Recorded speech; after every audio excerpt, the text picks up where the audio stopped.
Okay, there we are. TFRLive.com. What is going on, everybody? It is Zerilath. You're listening to Trigenesis here. It's Sunday night. It is October 15th. We are one day off from the big solar eclipse that just hit yesterday, which also didn't trigger a zombie apocalypse. So I don't know, man. Everybody's not getting their end of the world wishes, and it's kind of funny. But we are here today, and I got a special guest for you. This is my friend Chaney from I know her from Weaving Spiders Welcome, but she's got Project Chaney on YouTube, known as Chaney in Wonderland in some places on social media, and Chaney's been a friend of mine that I've been operating with for quite some time now in those respects, and it's really hard to do an introduction for somebody who is also somebody making a presence for themselves, and they talk about their background story already, because it's kind of part of being dynamic and interesting conversations and persons about some of the deepest woo-woo stuff, as well as the relatability of these circumstances in the pop culture sphere, which in your new show with the Super Friends, or the Secret Society of Super Friends, or something like that. We'll get that straight in a second. Which I was just saying off the air ahead of hopping on in here. So Chaney, tell everybody here in Truth Frequency Radio Land about you. Hello, Zerilath. It's good to be here. If my elevator speech on me, I have been conspiratorial since probably the early 2000s, maybe 2002, 2003. I've been into the dark side of pop culture, page 6, background Hollywood stuff, since I grew up with the Enquirer and Star on the table of my house. And I got esoteric probably around 2014, maybe, where I started to realize all the symbolism that I've been staring at in Hollywood trying to connect is all connected through all these cultures all throughout the world. And so I'm a patriotic lesbian. I don't really back anything of the beast, but of the characters in the movie we are watching, I love Donald Trump, and I'm not afraid to say it. Mm-hmm. Right. Just so half your audience can turn off right now. No, look. I don't know if they're. I know we're so political. My right audience, now. I do not alienate. If people are trying to alienate me because they don't like that I am X. See, I'm X Trump supporter, right? You know, and for me, the oversimplified answer for people that don't want to sit down and listen to my process was, well, 2020 in many ways was a great betrayal, right? But at the end of the day, I don't talk about that much, especially around other Trump fans, because it's a big, deep, complicated thing, and I've got my rabbit hole, and my rabbit hole draws me to certain conclusions, and maybe I'm wrong, and other people are allowed to have certain aspects, because all I care about is that we're working towards a certain common ground, common values in this world. Yeah, I use him as my avatar in the Matrix to show me what I don't have to do either. So I never wore a mask. I never stuck a Q-tip up my nose. I never got a vaccine. I never locked down. I never listened to the rules. I feel like whatever that pompous guy that I've been in the service industry for a while, and whatever that guy that would like put $100 tip down on the table and be like, Zerilath, every time you mess up, I'm going to take some of this tip back at the beginning. And you're like, are you kidding me? This asshole right now. That's kind of how I feel Trump is. Like he's almost the guy that I would least like to wait on or serve because he has this arrogance about him. But at my boardroom, I want him to head it up. At my country or company, I would want him to say you're fired. But really, I just use him as my avatar in the world because everybody would assume I'm like a liberal feminist just by the way I look. Right. And so I just like to use him as my avatar in the world of like, I'm not going to do that either. Like whatever the red tie, rich white man idea that we have, I'm not going to do that either. If he's not putting the mask on, I'm not putting the mask on. If he's not doing it, I'm not doing it. If he's not playing along, I'm not playing along. So really, I just use him as that for me because I think everything's kind of a spell. And I don't know if we're going forward in time or backward. I don't really know what's real. So the MAGA of it all is more magic and imagination and witchy to me than anything. Right, exactly. And the whole, and I've talked ad nauseum about the MAGA thing, because for me, when I hear MAGA, I think about, my Vedic astrology studies because I have three pretty important planets in the Maga Nakshatra in my Vedic chart, right?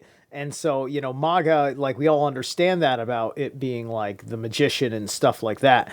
But Maga's got like, it's also like the throne, right? It sits in Leo and it's kind of like the throne of the king, if you will, right? And so having those placements there, it just makes it worse. You're as atypical of that kind of arrogant Leo, right? And so I have to, try. Like I've had to be the guy with the verbose personality myself, but was not always that way. I'm one of those people that I go through all these changes. I don't have enough consistency because I'm constantly in ascension or evolution or whatever you want to call it, right? So it's just like some people can't handle knowing me for more than a year because in a year's time, I've changed my mind about several things and everything else. And so I just expect it at this point, right? It's that, it's a lonely road. So, sometimes if you're a human being, let's say that Trump has all those grand qualities, then I can sympathize if he just thinks he's doing what's right, because doing what's right means you're not an agreeable person, and that's why you put $100 down on the table and you dwindle it every time somebody fails you. It's interesting that you said like the MAGA and that being the magician and then also the throne. Is it lion symbolism? And then does that also attach to King David? Right.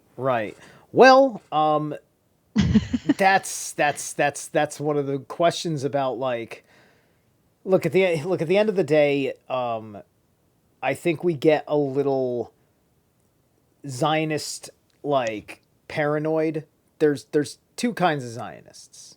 There are people that just think that the Hebrews or the Jews are Hebrews that should have a nation called Israel. Okay? Maybe, sure, why not? I want to have, tribe and established independence as such too. Then there's the people that are not satisfied with that.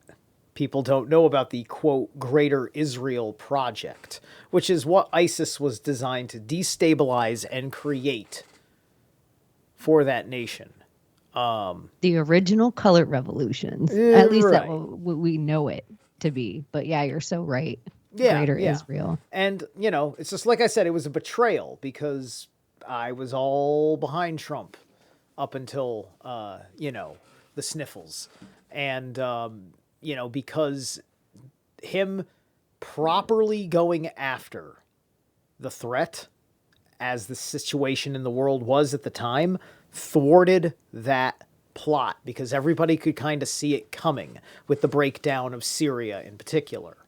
When I was at Revolution Radio, we covered the Syria thing a lot we had two guys that were just regular guys. I think one of them at least was a Muslim or whatever. That we established contact through one of our people to have like some guy who's like just you know, not too close, not too far from the horror show.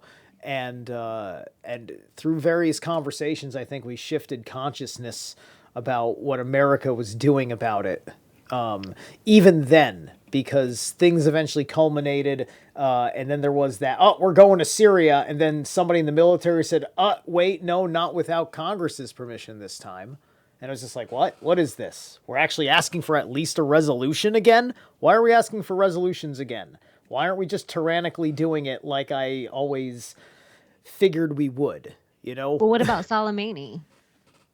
Do you remember Trump killed Soleimani without Congress? That's right. Trump killed Soleimani, which I personally think is the really reason why they went ahead with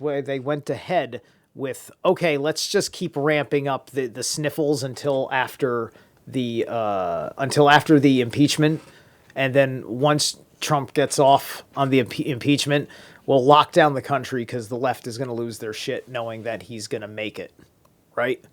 I believe the New World Order was happening for so long, just as, I mean, as far back as I can look and as far back as I can really kind of look into this country. And I also believe in good guys, which the show I'm doing is called Secret Society of Good Guys. I believe there are people on the planet that, with or without their children, with or without a flag, with or without a religion telling them, they will do what's best for the whole over themselves. And I don't necessarily think he's that person. I think everybody's actors. But I believe just that certain energies that I'm around in this world, they're good. It doesn't matter their religion. It doesn't matter their creed or the color of their skin. Like, I can feel the energy vibing off of them, and they're good. And so I believe worldwide that there is something that we would have had to keep secret because the winners are the ones that write the history. So every single thing we know is of winners' history. I'm also a person that believes in time travel because I don't really believe it's real. I think somewhere, I don't know if it's portals. I don't know if you just sit in one spot and get a Tesla download of the past, present, future at the same time. I don't know how it exists. But I also have this Iron Man way of like, there's only one timeline we win. And it's this timeline. So they took all of us off all the other timelines that we existed on, and they took the best of us to put them here right now because this one we win. And it seems like a whole fantasy idea, but I live in the world of fantasy because I think everything they show us on TV and tell us is northeast, west, south, the news and reality isn't real. And everything that they tell us is fiction is more likely to be real. So I just think they use everything to scare us out of our real magic. So I think this thing's been going on for a long time. And I don't know if Trump would have been the plan A, but somewhere along the line, there was assassinations, maybe of plan A's, maybe of plan B's and C's. But no one can really seem to find dirt on him.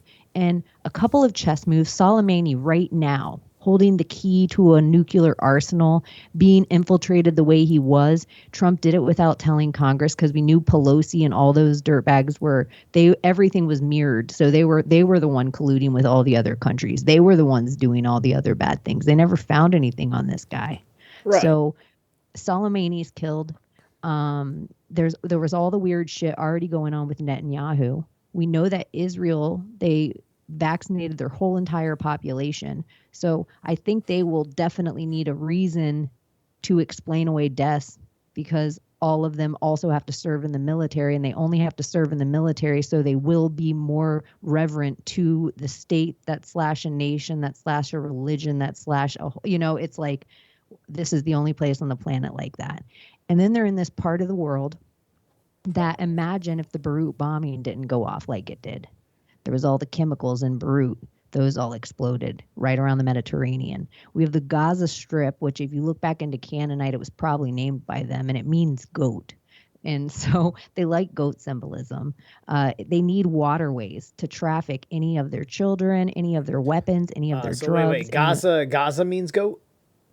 Yeah, if you look back into the ancient biblical text of Yeah, it, okay. Gaza meant strong, almost like in German how Bach means goat, even though it's Sure. strong. Right, right. It's like Gaza back in the biblical Yeah. times for the Yeah, yeah, Canaanites yeah. just meant I'm strong in that same kind of way. Yeah, And so, yeah, yeah. Manly so Manly P. Hall talked a lot about how the original structure of nations in antiquity, when mankind was kind of habiting the earth in probably in this continuity of history, right? Is that your nation took a landmass that was had a correspondence with a constellation in the sky. So Ursa Major is for instance the bear, which is Russia, and then Russia is kind of shaped a little bit like Ursa Major, especially if you go back to earlier maps when borders weren't being drawn by globalists and empires, right? And you just look at just Russia as an original kind of nation state, right? It'll look more like the constellation Ursa Major. And then I think that's the same thing with America as the plumed serpent or something, having something to do with one of the avians in the sky, and so on and so forth. And there's a constellation for each nation, which also can lend towards mistranslations in ancient texts. Say I came in on some sort of a ship, maybe it was even an airship, who knows? And maybe back then the way we referred to our origins, like if I said I'm from Ursa Major, that just meant like that if you followed the stars Ursa Major and you went directly under them, you'd be in Russia, and that'd be my homeland. oh That's yeah, that's a that theory makes a that's lot of running in my sense. head when some alien says they're from another star system, is that they're really just giving you sky navigation marks for you to get in a vessel and come visit someday. Do you believe in like the waters above and the waters below? Yeah, I do. I do. I don't believe that space is fake either, but I am more prone to our realm theory as understood by yeah, by those of us in the weave, those of us that do Flattober fest and things like that. So I've always spoken that way because I've looked at not only all the footage, all the arguments. I've looked at all the debunkings and then realized, the Coriolis effect isn't really a legitimate way of proving anything, and this isn't a way of proving anything, and then that isn't a way of proving anything. Well, gee whiz, I guess I'm just left with common sense and basic measurements. Yeah, I can't believe anything that NASA tells me. I Right. believe CGI. They tell us it's expensive, but it's been around for way, way longer than we know. I think like Forrest Gump is a mocking of how much of our quote unquote history they've changed right in front of our face before they even released it to us. Because I don't believe any of the footage of 9/11. Like there's so much evidence that a plane didn't even hit the building at all. There's so much more evidence of thermite. I believe in direct energy weapons being used in a lot of cases in the world. But I can see Jupiter with my cheap telescope, and I can see it better with my expensive one. I can see Saturn with my cheap telescope, and I can see it better with my expensive one.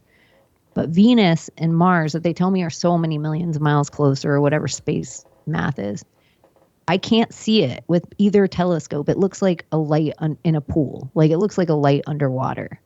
And so I do think something about the waters above and the waters below. I think we're in a bubble. And then I almost think the lands are expanding. And maybe the horoscopes are too. So we don't understand that they're expanding.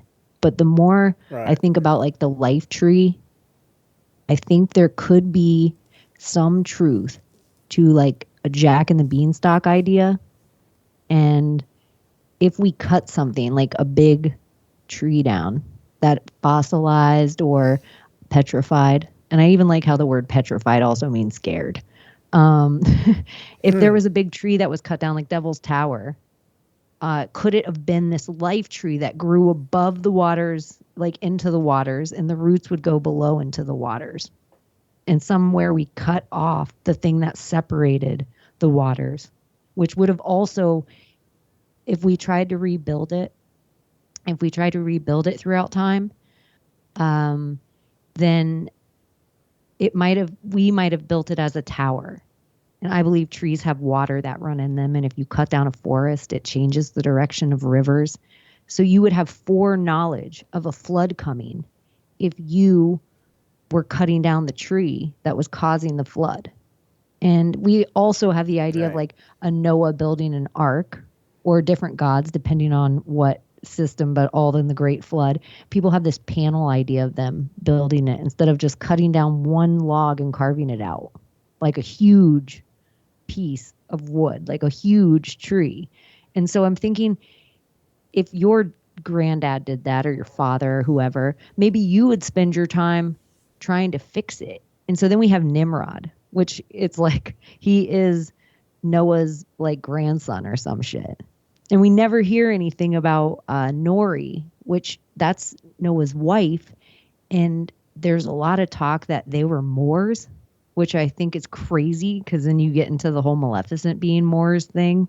And if all of our history is a lie, and a Tower of Babel doesn't mean words, but it actually means Babel like a brook. Right. So a tower of water separating the waters above from the Yeah. waters below.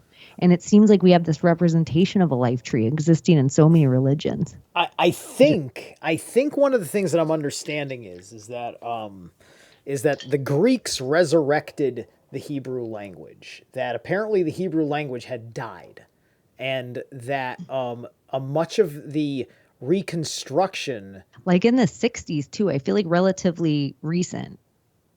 I mean, like parts of it. And then all the translations I are am like, I'm sure in the 60s there was an effect because I think wasn't Vatican II in the 60s or something like that, right? And that'll have an effect on Protestants, whether they know it or not.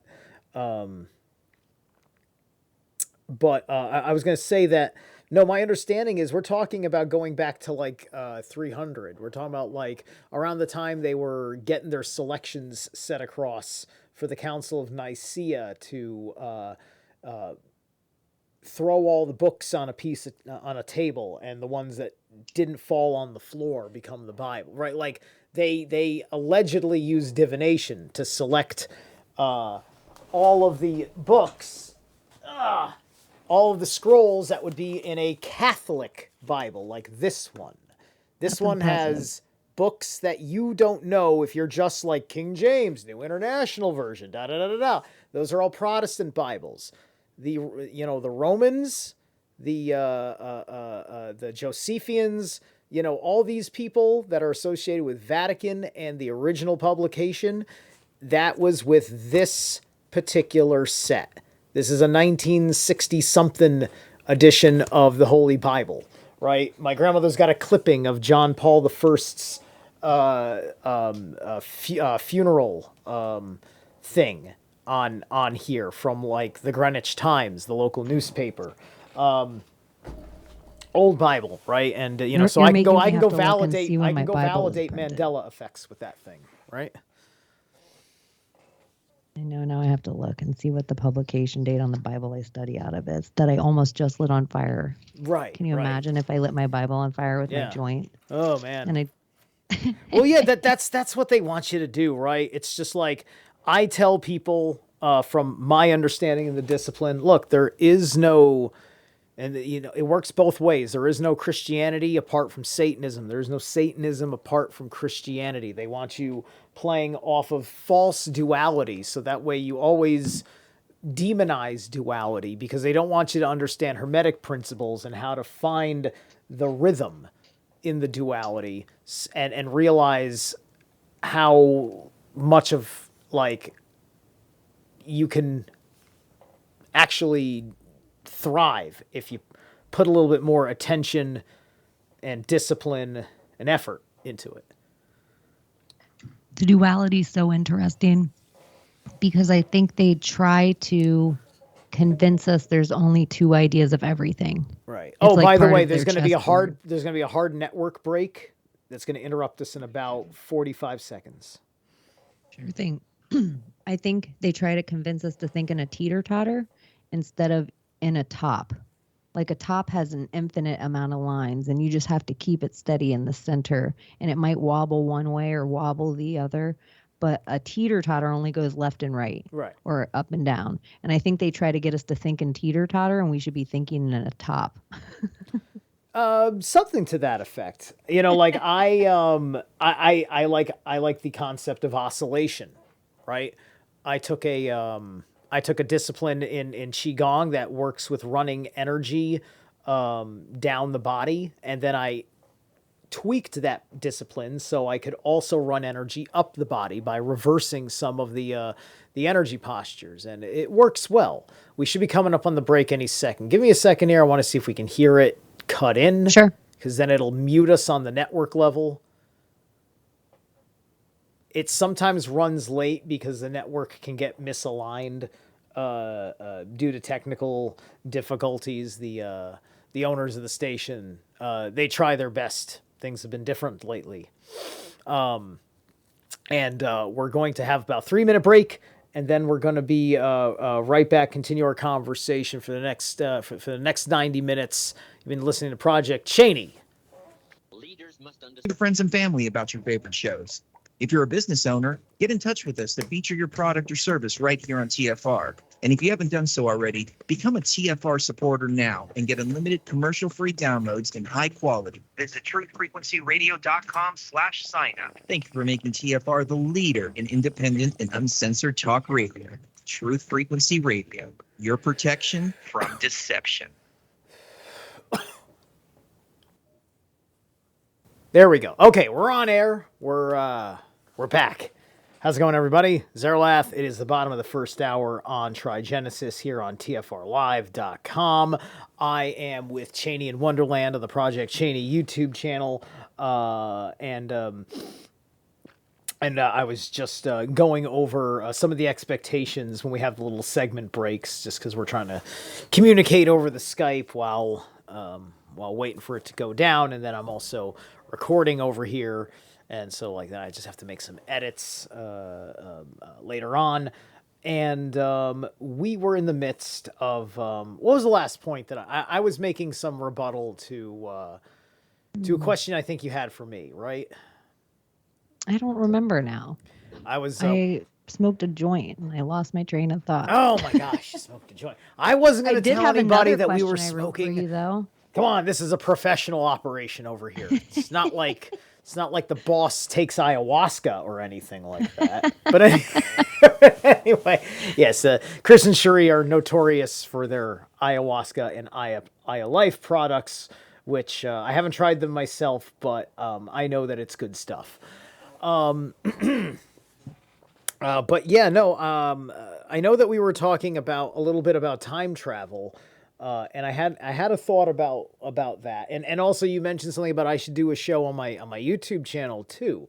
You know, I have my live moments. I encourage people to check out my channel, and right now the main thing that I do as a production experience is I go live and I'll read something, and particularly I'm reading Martin Heidegger's Being and Time. So we're talking about time travel.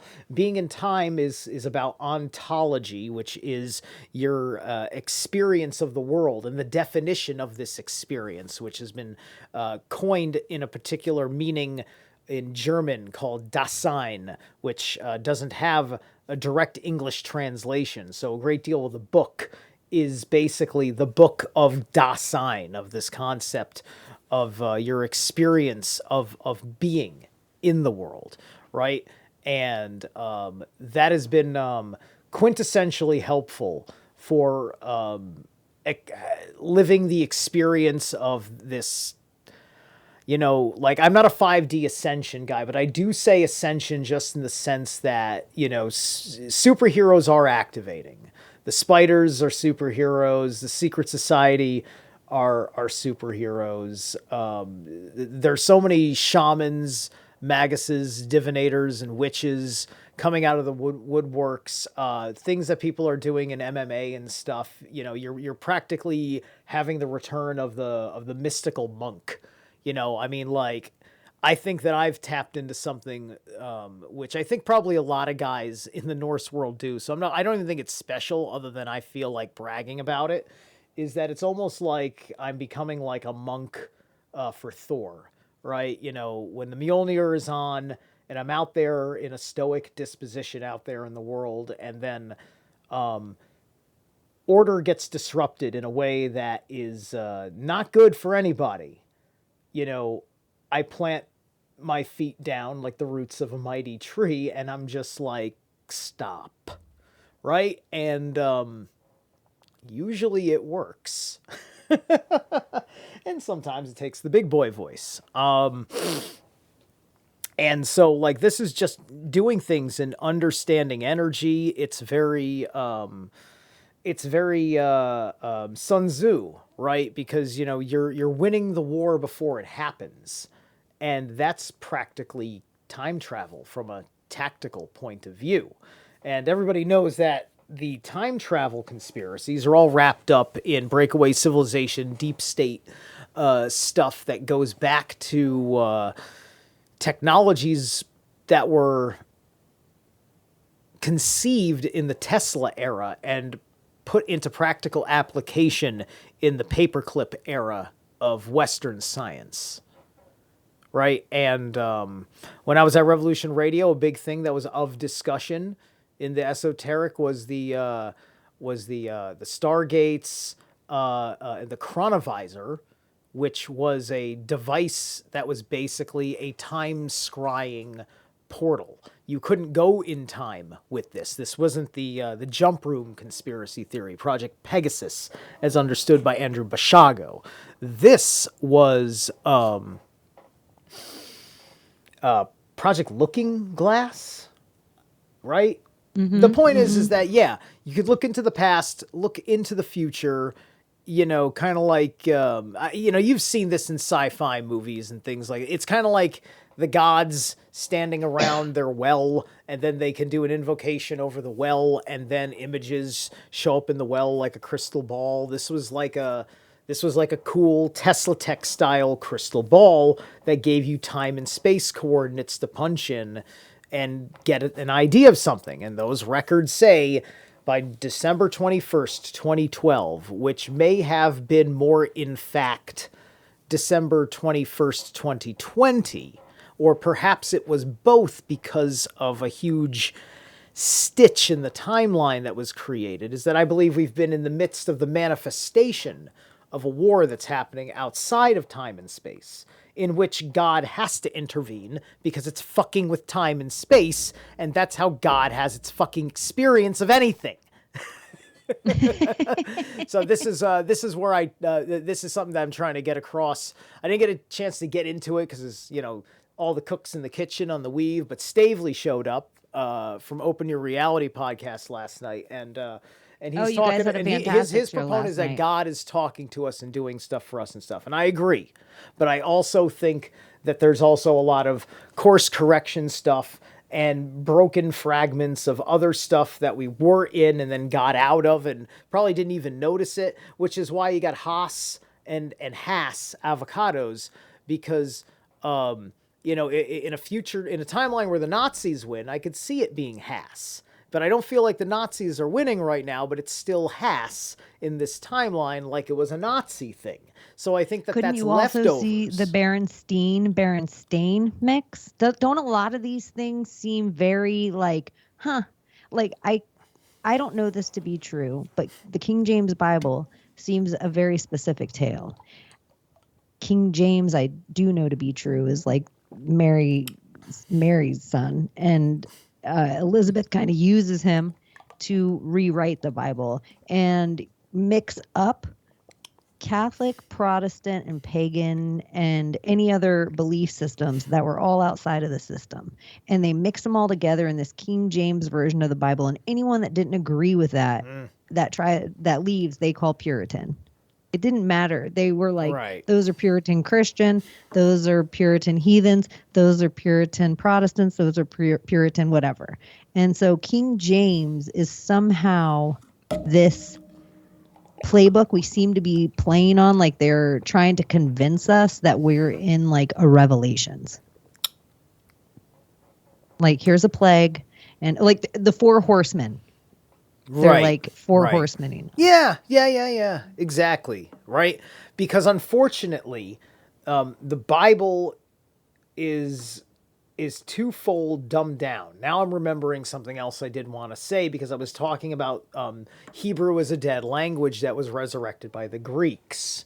If that understanding of the history of the scriptures is true, because it's also continuitous to the history of these tribes, the Greek language, the classical Greek language, is more sophisticated than the Hebrew language. They have more words to describe more things and more particularities.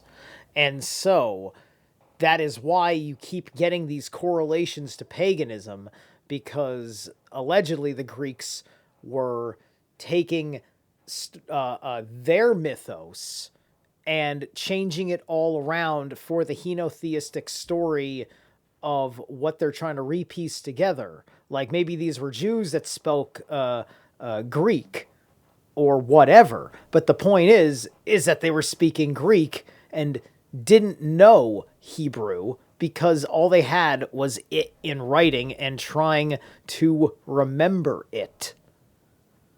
And you can even kind of see, I always think there's so much to be said about flags and flag magic and the energy with waving something like that in front of people. It's curious what the Greek flag looks like and the Israeli flag, the colors and the stripes and the box of the stars on the American flag aren't far off from that. And I would say that's partially who runs our country. Right. It's not all of it. And I don't have the anchor memory for this in particular, but like the American flag, allegedly the stripes have changed from the original timeline. Something about a blue stripe on the bottom of a white field, or I can't remember. Brian mentioned it last night, and I don't have an anchor memory of the stripe correlation because it's just it's two-tone, right? It's a two-tone stripe combo. So, well, there's something else. I mean, the amount of Mandela effects are crazy, but I even think with time travel, or you don't necessarily have to time travel if you can get glimpses of different timelines and either run toward them or avoid them. And so we see this throughout history, even in ways of like the Oracle of Delphi or any oracles that would exist, with how many times they would speak with them before they would go to war. And a lot of these oracles were all kept safe, or a lot of these secret magics were kept safe because they would bury them in lepers. And then lepers are also represented with lions all the time. Lepers and so lions, really? Huh. Yeah, and because as you get leprosy, your face starts to look like that Beauty and the Beast, like cat look. And so like your forehead extends and you start to get like a longer face. And so they would say like the lepers would hide all the secrets, and they would convince everyone that leprosy and all this stuff was the worst stuff. But maybe not a lion, but maybe that's why we have leopards. Well, they say the leopard was the original king of the jungle. Because if you actually witness a male lion, he just lays around and takes care of the cubs all day. But lions don't live in jungles. Lions don't live in jungles. Or, in the Sahara. But that's my point, right. But no. But they don't even do the things. But then, like the real king representation, if you even look at all the oldest mythos, is that they're covered in leopard. They're not ever covered in lion. So I always just think that's interesting too. Like maybe the lions hid the secret somewhere. So lions and lepers. And then they say sometimes when people are sitting on thrones that with their hand on a lion, like you see how like they'll have two pillars go down on each side of their throne. Yeah. Sometimes it'll be that lion representation because that's secrets. Like the lion and the leper. I don't know. Yeah, kind of like the cat element of a sphinx. Or how the rose in Rosicrucian represents secrets. And so then that whole idea of the Lion of Judah and the great marriage And that's also sometimes what I wonder energetically if we're watching sometimes right now is the rose and the lion. So you almost have this beauty and beast idea, and we have Israel, and then we have Palestine, and then on Mount Olive, that's where they tell us Christ, if he were to come back, he would step his feet on Mount Olive. So it's all right there, almost in this like big V in like the Mediterranean, and the brutes there, and Syria, like you were saying, where we hear no matter what country you mention, whether it's Germany or the United States, it could be like Michigan, it could be Syrian refugees everywhere. And the problem is that they aren't even assimilated to read their own language. They don't read or write their own language. So the chances of them reading or writing the language of where they're moving into it's not about a color of skin or a religion or any of this stuff.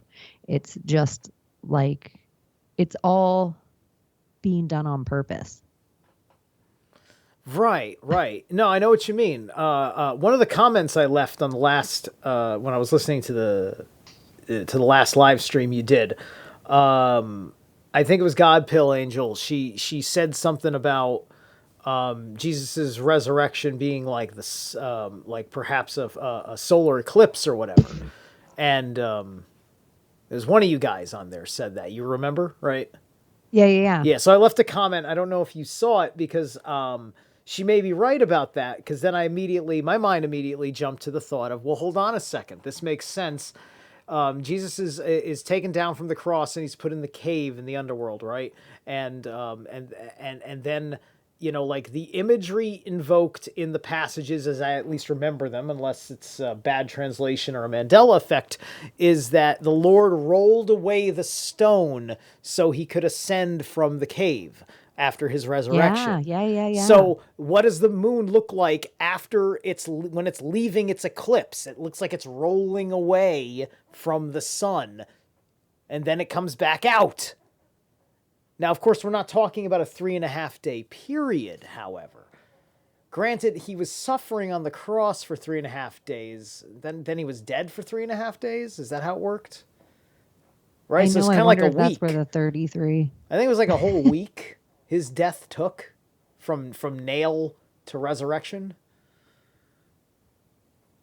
Yeah, something like that. Yeah. The 3.5 is interesting. Mm-hmm. Just the 3. It's like this infinite. Right. They always want a 33s. Yep. And in fasting discipline, it's 3.5 days to get a good, to get like a basic dosage of ketones in your fasting. You need 3.5 days of fasting to get a healthy dosage of ketones, which is the physiological point of fasting, is to have the ketones working in your body. That's the whole entire thing. I wonder if every story is about the stars. I wonder, sometimes I just think of the numbers as just being the same symbol. Like, is a 6 the same as a lowercase b? Even though in gematria it's a 2, but in simple, but in Hebrew it's different than that. But just symbol for symbol, is it just a lowercase b? Is it just an uppercase G? The thing is, like, numbers in history, it's like one of the things I'm not certain of is, like, did we write numbers like the same way? Like, because, like, I'm trying to figure out things when I'm reading, like, the Havamal or whatever, and then there's some numerology that's popping into the Old Norse, and this is not scripture, right? I'm not, but, there is the sacredness that comes from the divine craft of skaldictry, that these things were originally orated in that tradition. And so when we are saying the number, what does that number sound like? Do we have a symbol that represents that number? Because I would imagine the number 9 would need to have a symbol for how much it's emphasized. And how the hell do you emphasize 9 if you don't emphasize 1 through 8? And then are you acknowledging the portal? Are you acknowledging 0? Yeah. So in the order that they go and what they represent and how like 1 is 1 everywhere. And we might give it another name. It might be called a million different names, but the mathematics, is it important? Or are numbers just numbing? Because I've even heard people say, like, I think it's the 8 and the 9 that should be in different places if the numbers were really going in the right order. Because every other, 1, 2, I'll have to remember what it is. Like I've seen people go through and say the way all the numbers are written is because they have this amount of points in them. And I don't know. I just I just made my own brain do a thing. Yeah. Well, yeah, like to the Indo-Europeans, ancient like understanding of sound, right? You know, Nauthiz is the rune, and it exists, I believe, in Younger and Elder Futhark, and that's our N, and so words that we would emphasize the N upon in Old Norse and like Old German and things like that with n, like Nauthiz meant need fire or no whites, which is Wights, which is a spirit, not a color skin type of person, right? So and so part of spirit banishment would be lighting a flame, right? You know, spirits don't like spiritual intention lit in the flames, and so the first spirit that you are expelling when you light a fire is an Isioten, the ice spirits, right? And that's part of the significance, the importance, the spiritual lessons we learned during the winter times and during the Fimbulvitr that we call the Ice Age, or what we think is the Ice Age, which I think the Ice Age didn't last as long as they say that it did. It was just took a while to thaw, because I think that when the flood happened, the North just got an Ice Age because it's cold and the axis is tilted. Not that we're on a spinning ball, but the point is that all the weather was even before, and then whatever happened to the realm put everything off mark. Have you heard that there's no such thing as tides, but that's actually the expanding lands? Like on the infinite plane idea that's ever expanding. That as the lands move, that's what causes the water to move around it. Maybe. Not in a Pangea idea. Right. Not like that I'm all convinced the lands were that one, the but moon, that it was a smaller, like every time the dome would crack, let's say, so to speak, that would cause floods. But maybe at this point, because of the ice and we don't need floods anymore. Right. I think the moon is some sort of tracker of something that is moving around in the system as a whole that is connected to the phenomenon of tides. Which, no doubt, the phenomenon of tides has to be influenced by the phenomenon. I'm using the word phenomenon deliberately. Flat earthers, don't bite my head off over the word gravity. Gravity! Oh my God!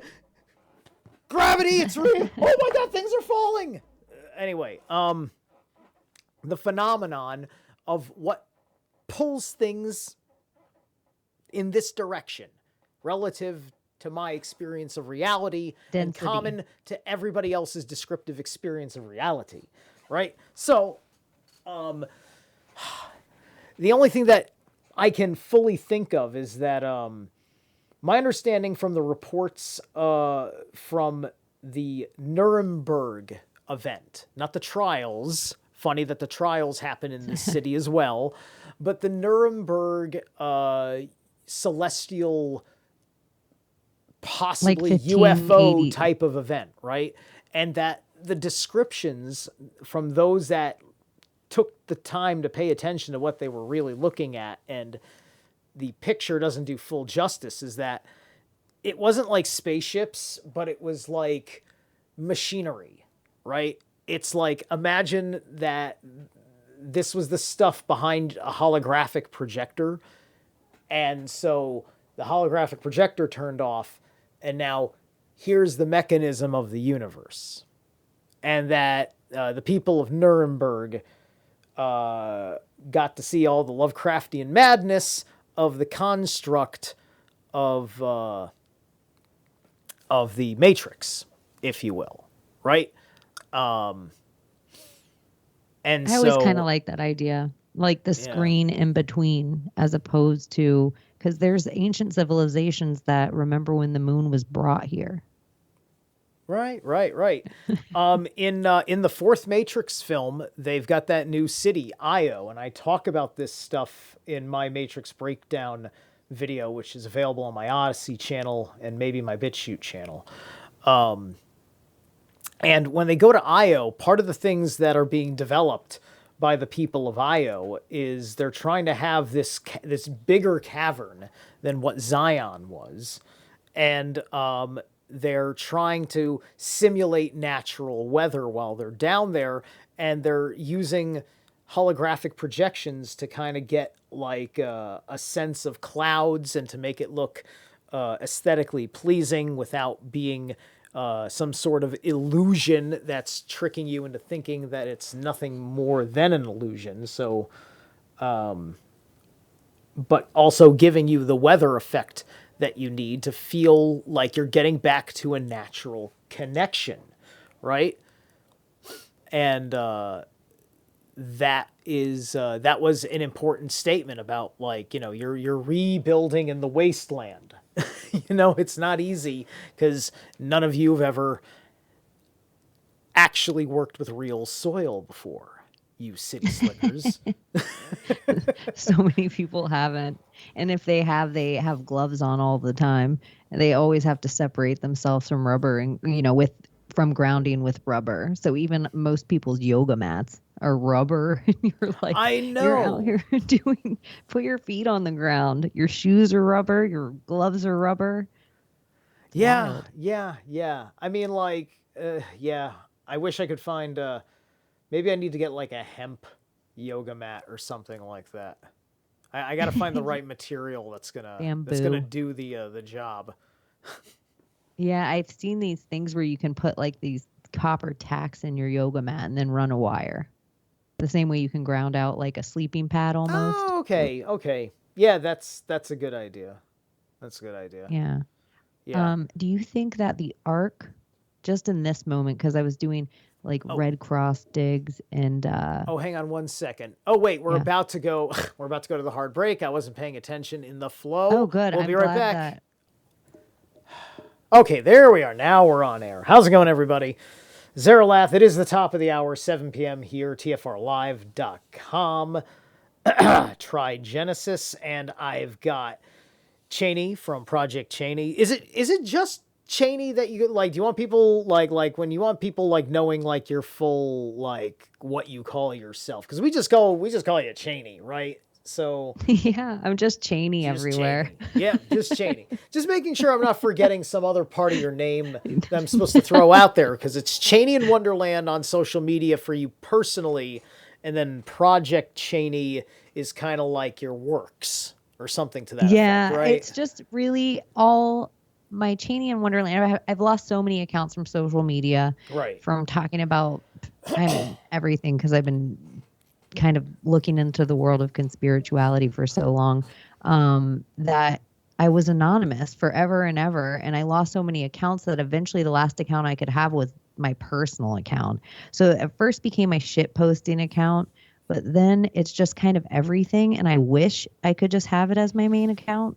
but the internet won't let me. So I'm pretty shadow banned. So Chaney in Wonderland is my favorite of all my accounts, but I can't play on it as much. No one really sees it. So I just kind of go crazy. If you want to know about Britney Spears, you said pop culture, but I do use pop culture references a lot to try to explain like Manly P. Hall, Aleister Crowley, Right. Thelema, Hellenistic ideas. When I'm trying to talk about some big idea or even Right. magic, I've realized I have to tell people like, Look, hey, you I know the I Real got Housewives? here I got here from, getting stuff out of my favorite like metal bands and getting stuff out of like anime and various Hollywood movies and stuff like everyone else. And there was a point where all of it was so saturating in a satisfying way that I was kind of almost like worried about it.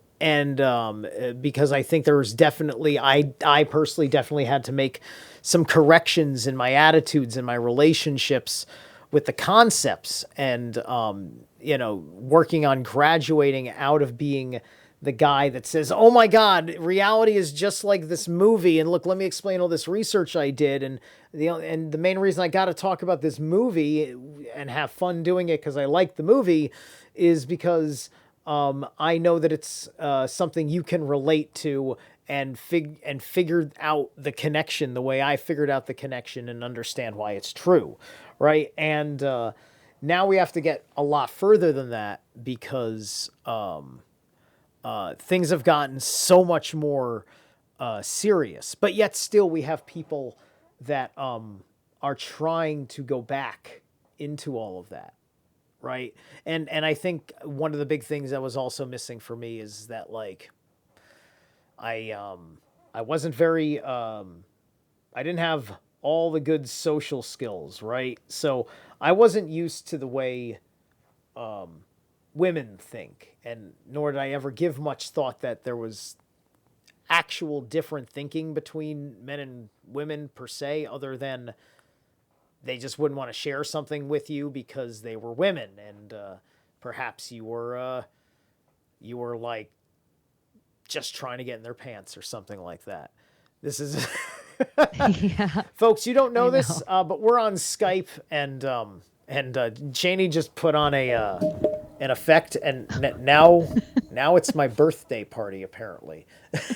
I didn't know you'd see it too. I just wanted to see us on the same screen. I'm so low in this table though. I have to be see there, but then it cuts off my head. But right here is where I would feel natural. Here, I'll No- sit and nobody smaller. can see. This is literally a joke between us. But okay. Anyway, all right. So I'm just gonna grab this cupcake over here. All right. I took a picture of it though, Okay. so Great. I can Great. post it somewhere. This is gonna be like it's gonna be a really weird, pathetic thumbnail, but I'm all for it. Some of the other options were crazy. I'm sorry, I've never even been here before. Yeah, I should, right. Once again, these are trivial things that Microsoft gave Skype instead of a solid platform with high fidelity audio. But anyway, the picture's pretty nice though, I'll say, but it doesn't help you here. no, it doesn't. So for all those ladies out there that haven't tuned in, somewhere you can find Zerilath on the Weaving Spiders web. I always tell people, I know it's the Weaving Spiders welcome, but you have to type Weaving Spiders web, WEB, into the YouTube to find it. Because there's two channels and one of them's the kind of backlog. I plugged you. Yeah, for sure, for sure. But I did want to get back on track because one of the things I want to say was is like one of the big things I learned was like I was really good with this stuff and talking with like guys that were receptive to it. It was rare if I was talking to a gal and it was more receptive. Because I didn't understand this completely different way that women see the world in their head. And but you, Chaney, you've got more of the masculine archetype within you.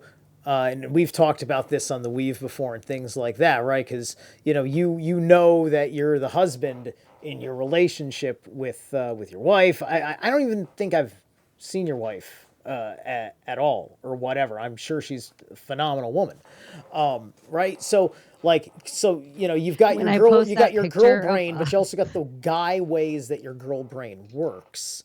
That is yeah. kind of like your natural modus operandi, right? So it's a different kind of conversation than what a lot of guys are used to talking with any gal, especially because it's just a lot easier because that kind of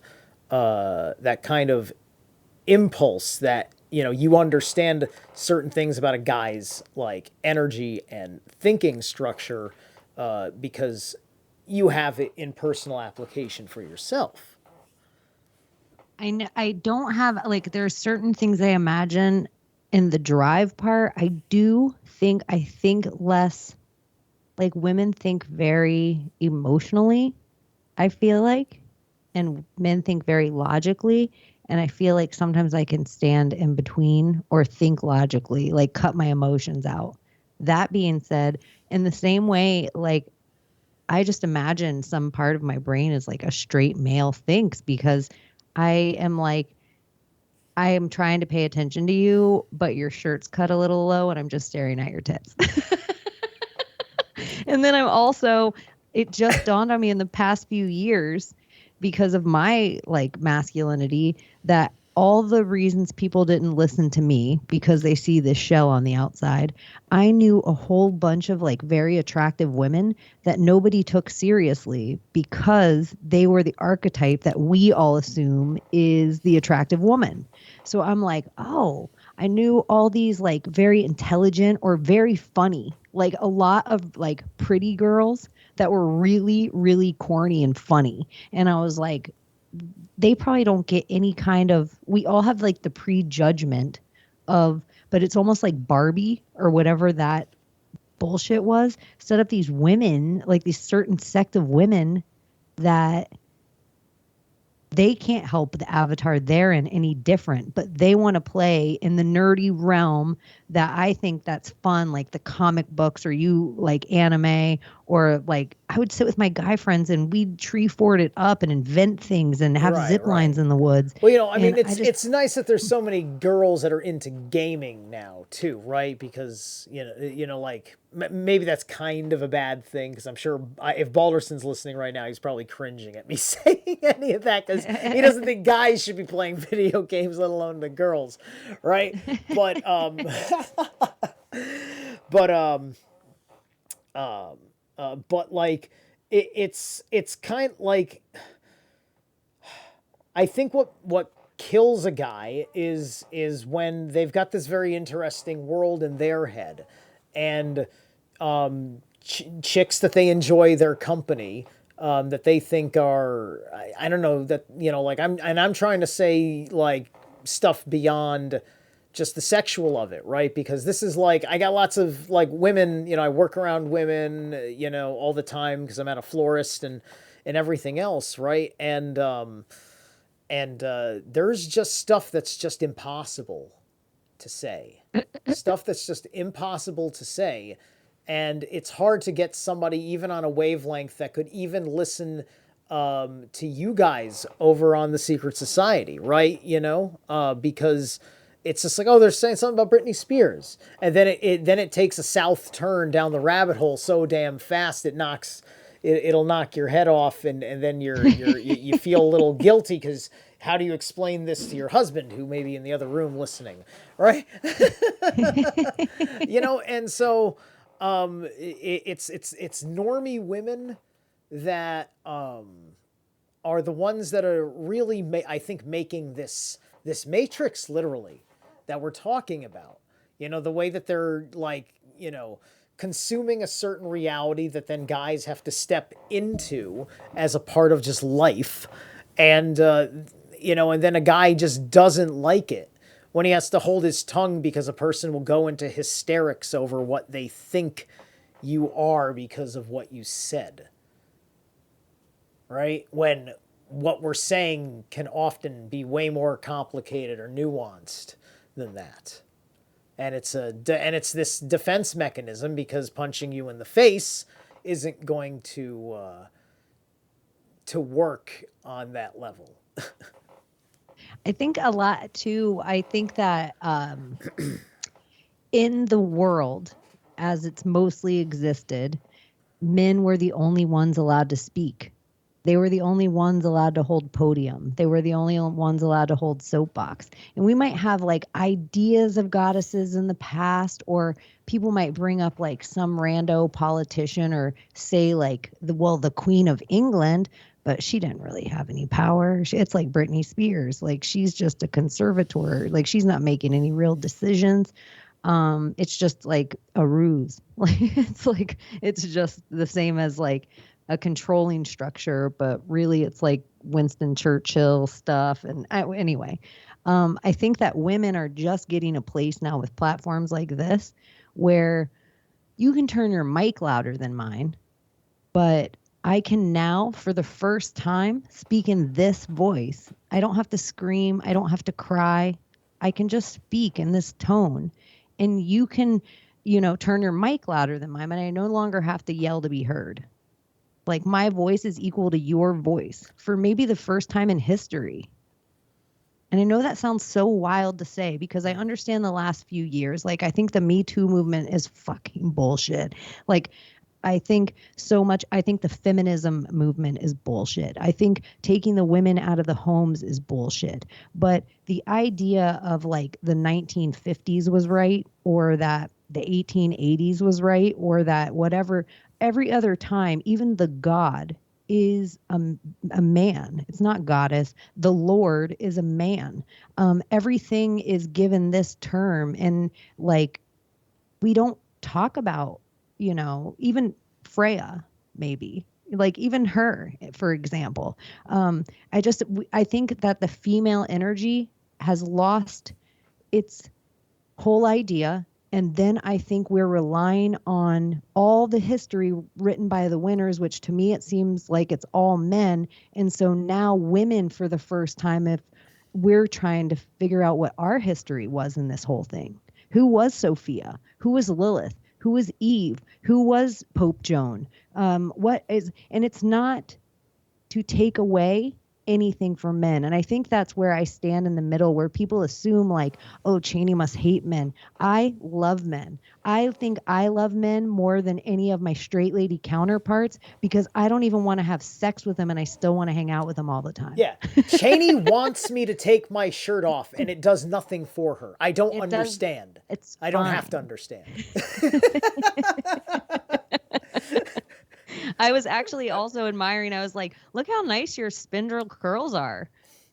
Yeah, there's that, but like you can see that while I'm wearing a shirt too, Well, I just never noticed how it laid over your shoulder like that. So maybe I noticed cutting your shirt off. Well, like that's the thing is that my hair's been growing back, right? Throughout early 2022, all of the, I guess it was the stress, not stress, but it was like allegedly because I went through a testosterone kick because I really pressed hard on doing all that exercising, that it stressed out my hair and shortened it.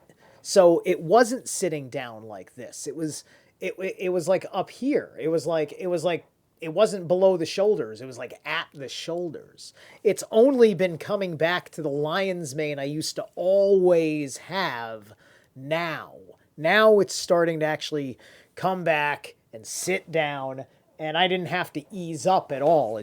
I think my hair just got used to it. You are such a Leo. I got people younger than me balding, right? I am it's just like, it's my midheaven.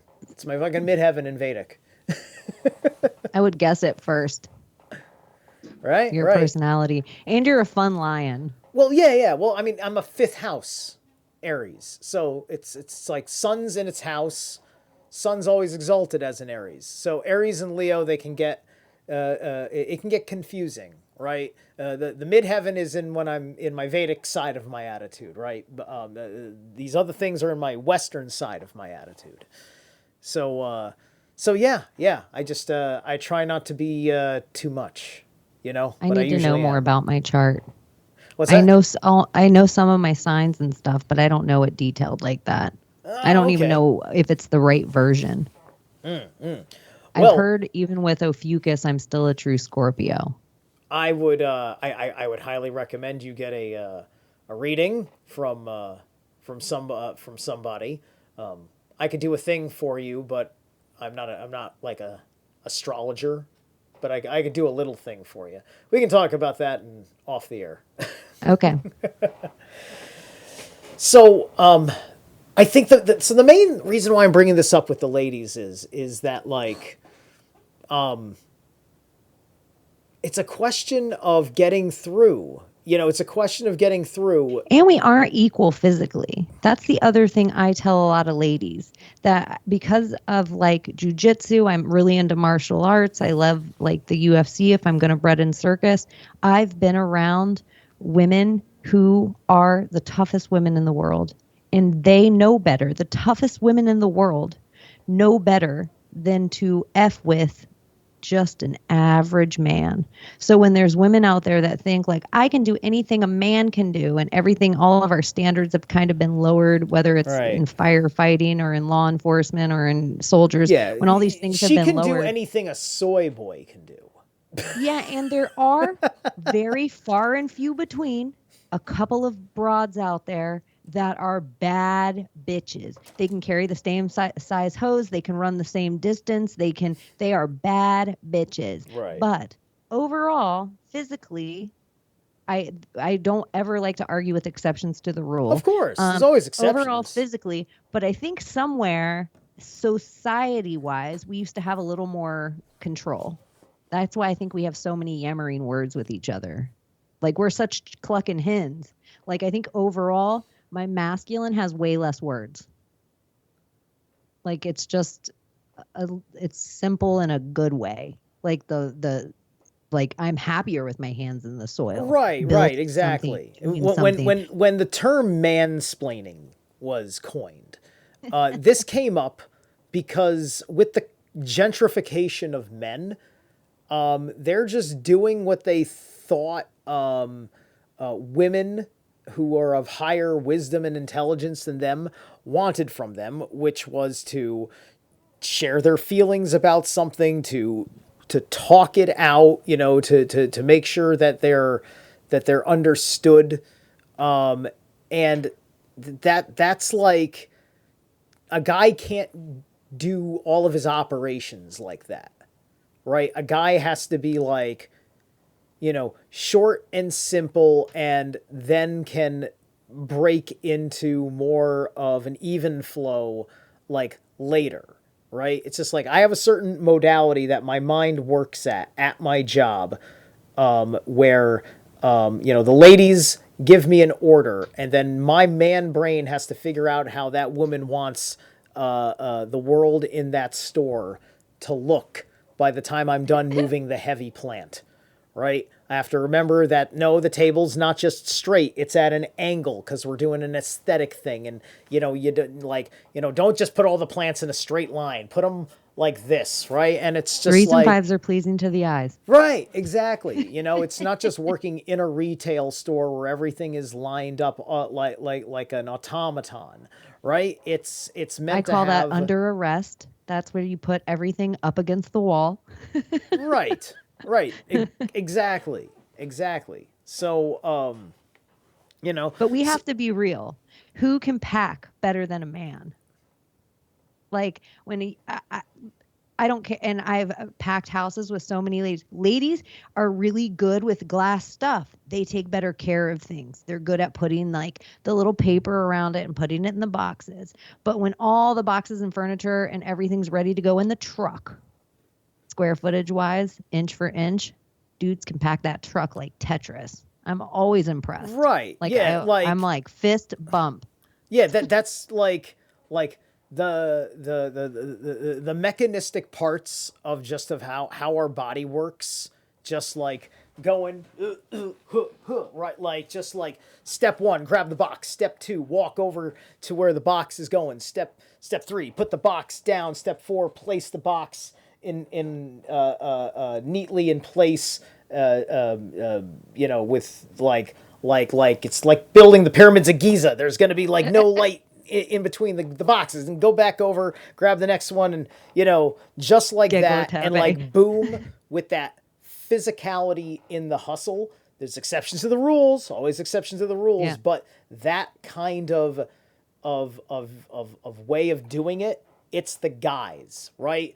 Guys, when the truck shows up, guys are primary. But here's the thing. At the same time, political correctness is a thing at my job, right? One of the guys at the florist, just came out in transition, and now all the pronouns have flipped out of respect. Not even because it was like policy. Nobody was, there's nobody said like you gotta call her Allie, right? It's just like, no. But we did anyway, right? So, now it's a lady's name and female pronouns. And then other than that, it's still the same person we knew the day before they said that they were transitioning. Are you allowed to call her Al for short?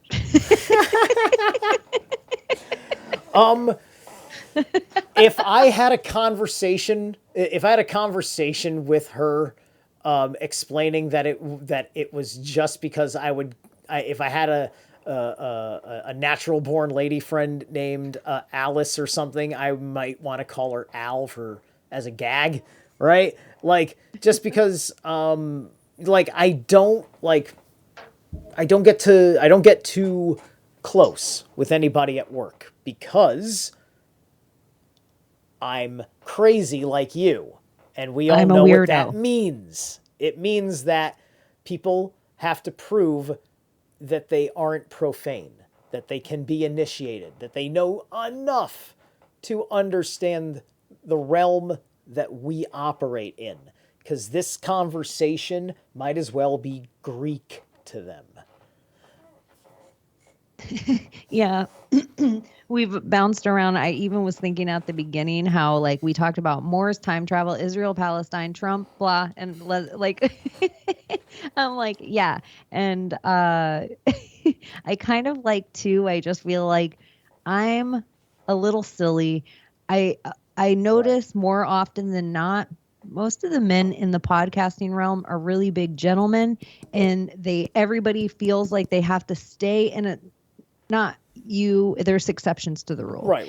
But most people out in our realm, they feel like they have to stay between these riverbanks of ideas or what we're still allowed to say, even though none of us agree with political correctness. Right. We all agree so much of this stuff is a lie or it's all brainwashing or whatever, but we still play by the rules with the thing. And so sometimes I feel like when I come in the room and say the thing first, whether it's about women or gays or trans or the blacks or the cops or the Catholics or the Jews for some reason it cracks the ice, and I don't mind doing this anymore.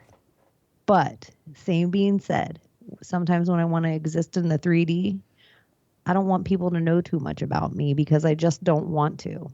I want this part of my day to have the least amount of looser energy expelled. Well, the thing is, as long as you don't really bring it up, like me at my job, it's like I want them to know a certain level of it because otherwise I just can't be myself because of how my convictions are about what it means to be free and what it means to be somebody who works for other people, but also can be themselves.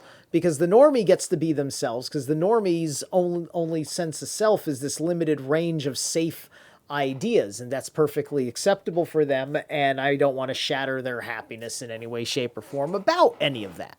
We're going to be hitting the end of this segment in a moment, and then there'll be 30 minutes left.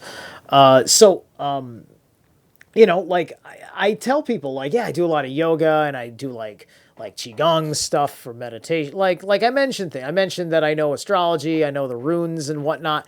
I just don't get into I just don't get into anything that's in the controversy. I just let them know the basic kind of surface. I've got all these weird things that I'm diving into, which might give me a permission slip. There we go. We're on air. Great. Hey, what's up, guys? Zerilath. It is the last segment of the show for the night.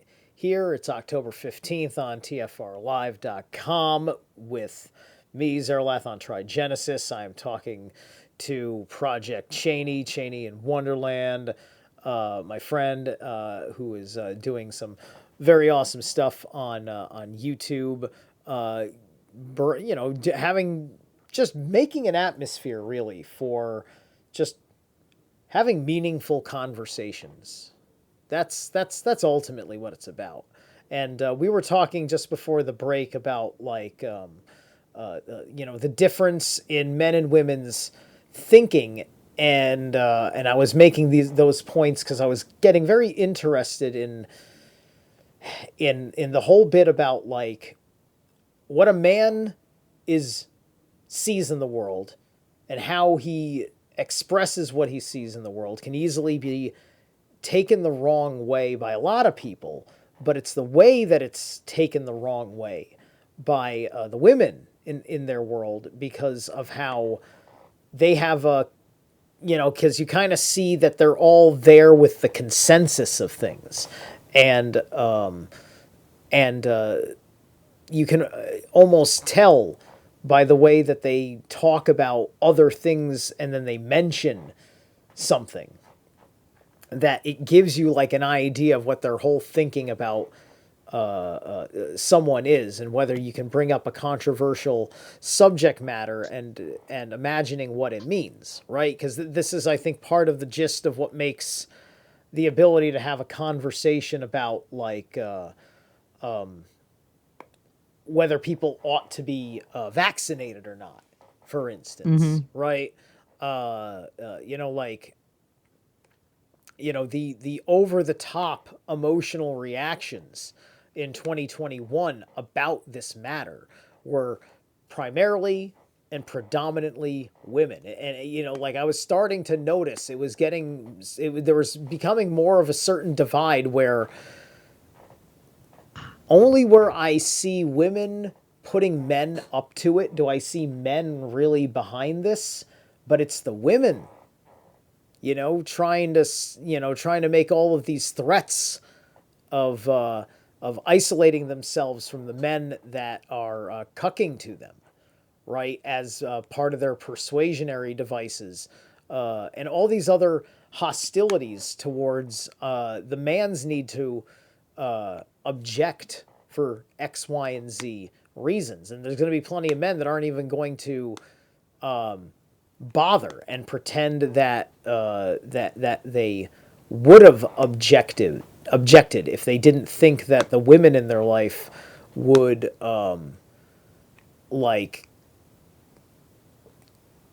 isolate them or something. I really see that is a thing going on underneath, right? I had to worry for a short period of time when there was one last little COVID scare at work last year, and I had to wear a mask when I was inside. It was just like I would have lost my job if I didn't wear a mask when I was inside, right? And thank God I was outside sales. I spent very, very, very little time in there. And then everybody got over it, and I never really backed down. I just basically avoided being inside at all times, except when it was a rain day and I had to be inside, which was maybe once. And then just like that, it had passed, because ultimately I was protected by the fact that they were honoring certain laws, and it had nothing to do with their personal whatever. Probably on a personal level, they would have forced me to get vaccinated. But on the law level, they weren't supposed to know. They're not supposed to ask. But some coworker asked me, right? Because that was a time where a person personally versus a company doing something that violates HIPAA, right? So like a coworker, because they're just a scared person, asking if I am at random, and me saying I don't share that information, that's personal, and that being good enough and equivalent to saying, no, I'm not vaccinated. You know, that comes on the heels of the scare going around. And that's part of the reason why it became everybody's got to wear a mask inside, right? Instead of saying people that admitted or people that won't admit that they're not vaccinated must wear a mask, right? Like, so it's all these, so there is laws protecting you from discriminatory practices, but you have to be not a coward to see that law actually happen, right? Because at the end of the day, people want to believe the safest thing.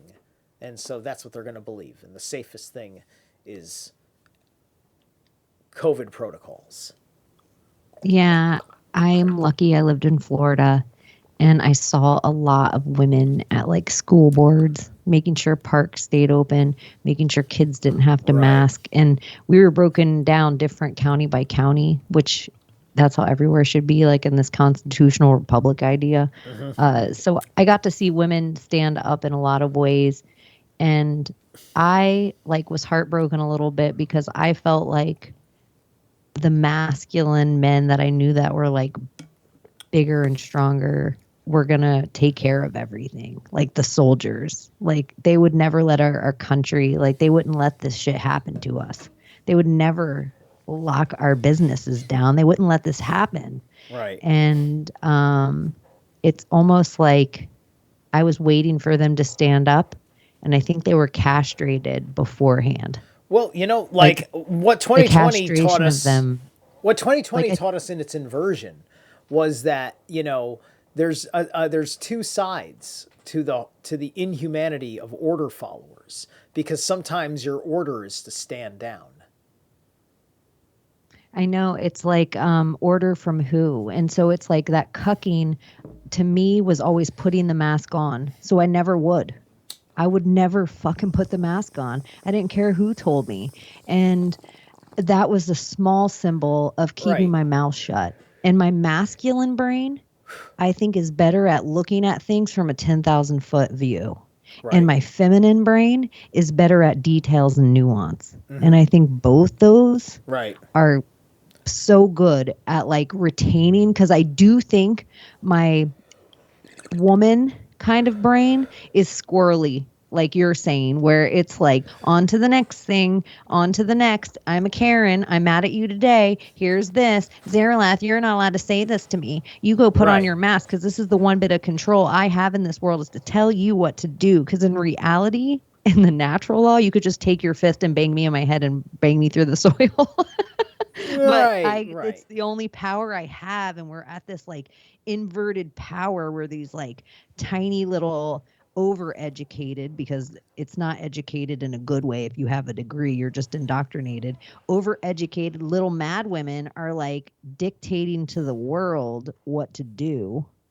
I don't know. They're little black magic witches.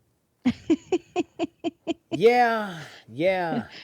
But I think it's like I think that's probably just been all of history, because there's been more history of people having good lives and bad lives outside of the monotheistic places that say, here's your purity, here's your not using of magic. Here, like the monotheism, like all this stuff that got brought in was the beginning of a process of atheism, right?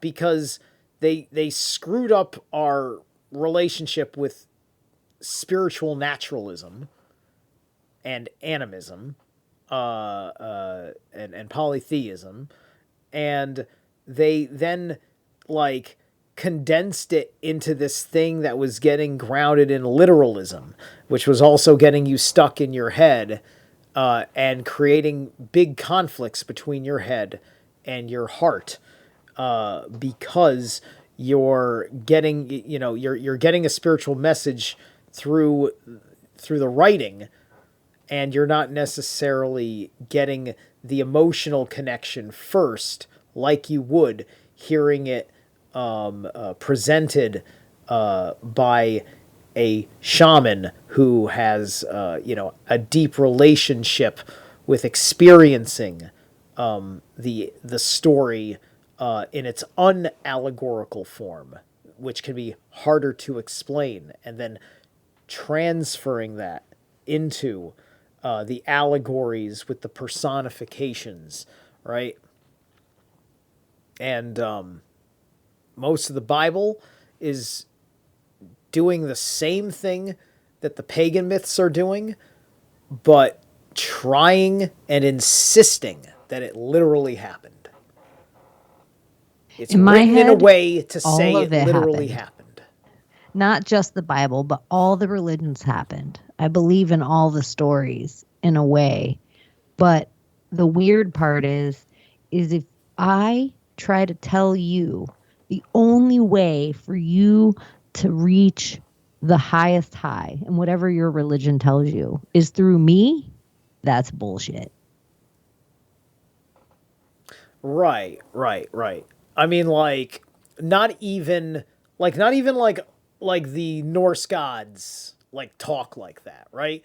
People come to those conclusions Like if about those Zerilath gods. told me my only way Yeah, to Odin was through him, yeah, that's bullshit. right, exactly. Only it's like,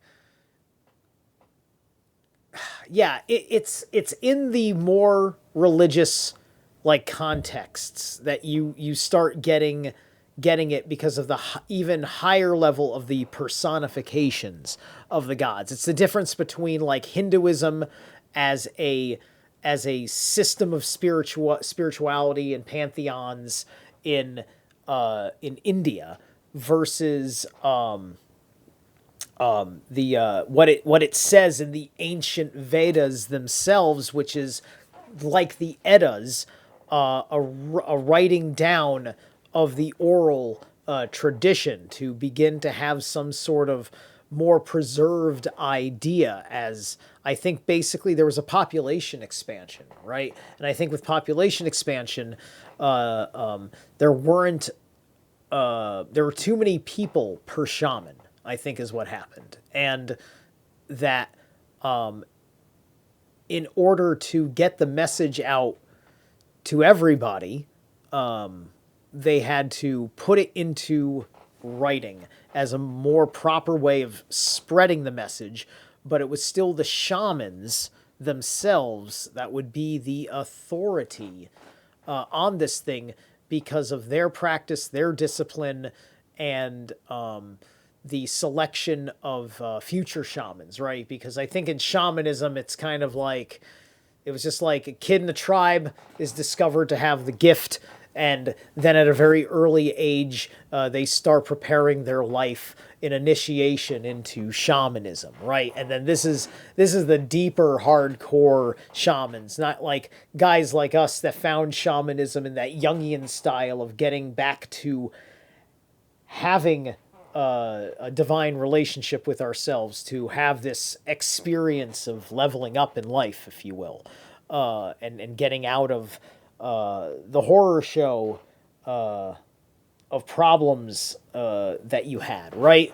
Because some people don't have a whole lot of problems, and therefore they don't have a whole lot of questions, right? Mm-hmm. And they're fine, and their lives are fine, or their lives are shit, but they don't care that their lives are shit because they've got something that makes them happy, right? Now I love the thing. I think it was Balderson that said it. It's the resistance that makes the growth, and like love and light practices, and people are all woo woo, or they always think you have to shatter your heart for it to expand. Like when Right. you're outgrowing your cage every time you have a heartbreak. And so other people would call it shadow work or those kind of times. So I like that idea of resistance. Like a seed needs to go through all the resistance of the soil to get the fruit.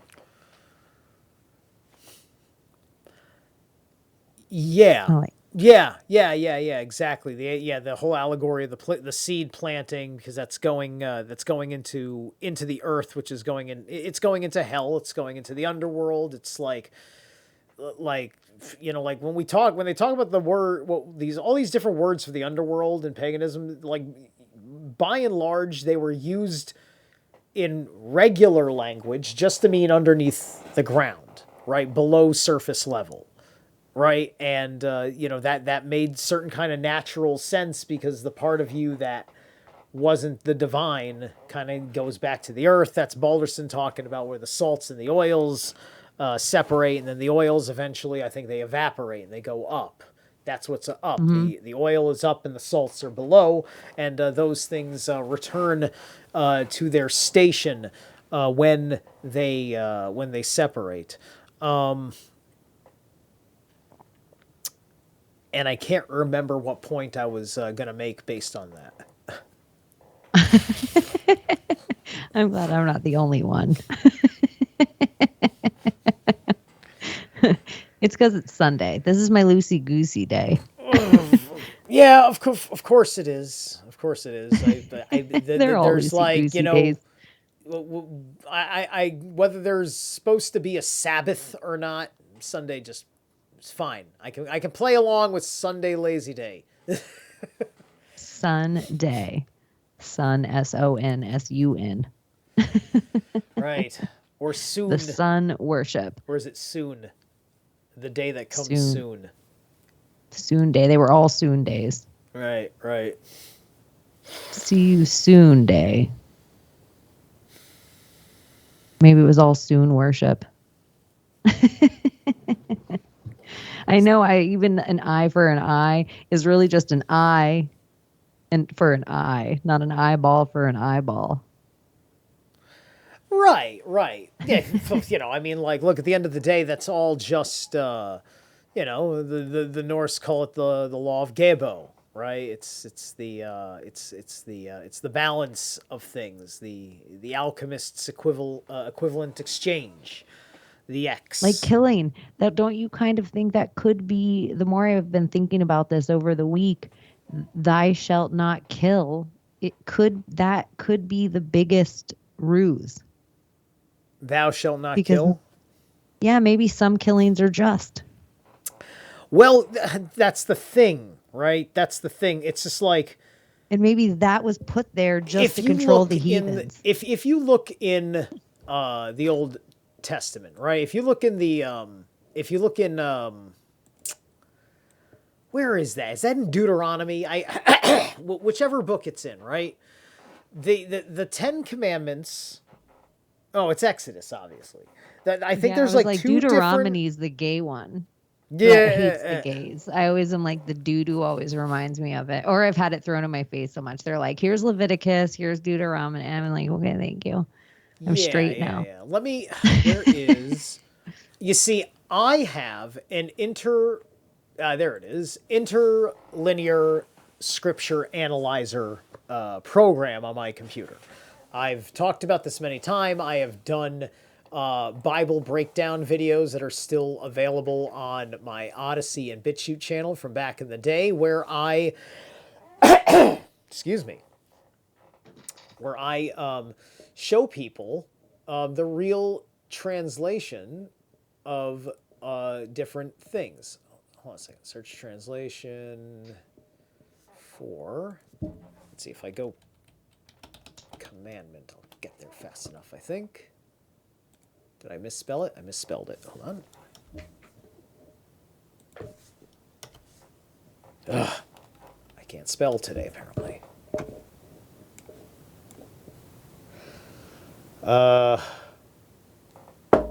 Okay, maybe it's not using the word commandment. I can't look it up now. I'll have to look it up later. But as I understand it, there's like the one passage in Exodus where they kind of just go over in verse per law the Ten Commandments.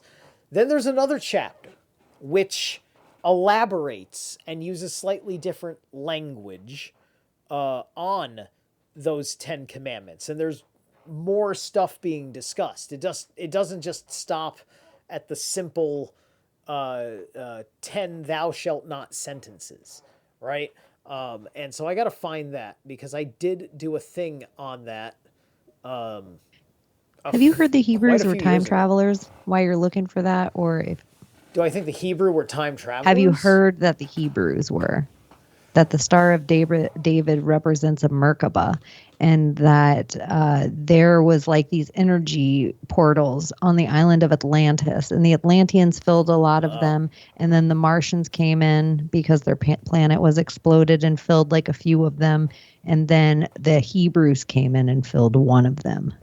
Well, I guess that's going back primarily to the Brotherhood of the Snake, which is one of the dark sorcery technological cults that infiltrated the science divisions of the Atlantean civilization just before the flood happened, because they're the ones that messed with the energy grid, working with the inversion principles, which the inversion principles are connected to the way that the Sephiroth in Kabbalah is done. Kabbalah is all an inversion. The Tree of Life is not designed that way. Its numerology is not associative that way. I think Balderson knows the real Tree of Life pattern. And one of the guys that a lot of my discipline comes from over at Black Earth Productions, the Blue Flame discipline, understands the Tree of Life in pretty much the exact same way. It's linear. There isn't a void space for Da'ath. It works out nicely because it works on Tesla principles of numerology, the 0 through 9, not the 1 through 10. Okay. I like that. That's the big difference, OI. right? This is my thing, right? It's the Ma'at. The Ma'at makes the Ma'atrix, right? Ma'at is a goddess, the matrix. The math, this is the math mother aspect of it, right?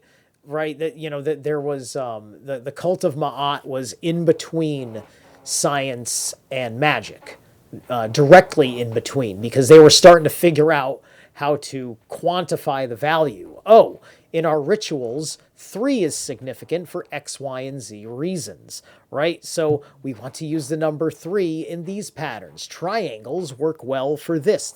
Like this is Ma'at, right? And if we look at how the inversions work, somebody's math is wrong. People think the earth is round because their math is wrong, because they think the math is telling them that the sun is this big, the moon is that big, etc., etc. From what I understand, the ancients didn't know the actual size of the earth and anything else. They knew, I mentioned this on the Weave the other night, they knew the scale. Like you get a model of something and it's a 1/8 model of like a car, and it's like the smaller version of it. So they would figure out, like, oh, the moon is 1 for 1 of the sun or something like that, right? So if that's 1 for 1 and that's 1 for 1 and they're just right next to each other, and then we can, and I don't know, they figured out all these different scales of the earth and the sun, and so like you can work it in any effing size at that point because the scale. Then everything just expands and collapses in uniform within the math, and that's whether you're doing good math or bad math. You're still funky. The scale still slides with it, so you have to make sure that your scale for everything is correct. Science was just earth philosophy, and then seance is just science. So it's where they finally figured out the kind of Hecate and Hermes, like they have this hermetic idea finally meet the magic idea. Right. I have a question too that I want to ask you. All right. If the first rule of Hermeticism is everything is mental, do any of the other rules matter? Can you make them not matter? Can your mind function dismissing all of it? Some days. Does it? Hey, listen. Moment to moment. We're all allowed to have irrational thoughts. we are allowed to have irrational thoughts. Most people go around their day not being able to admit that they had an irrational thought that they've been holding, because then that is an embarrassment. But we have irrational thoughts all the time. People think the world is round for irrational reasons, like trusting the science. So, yeah, I mean, I'm sure everybody has tried to debunk the Cabellion.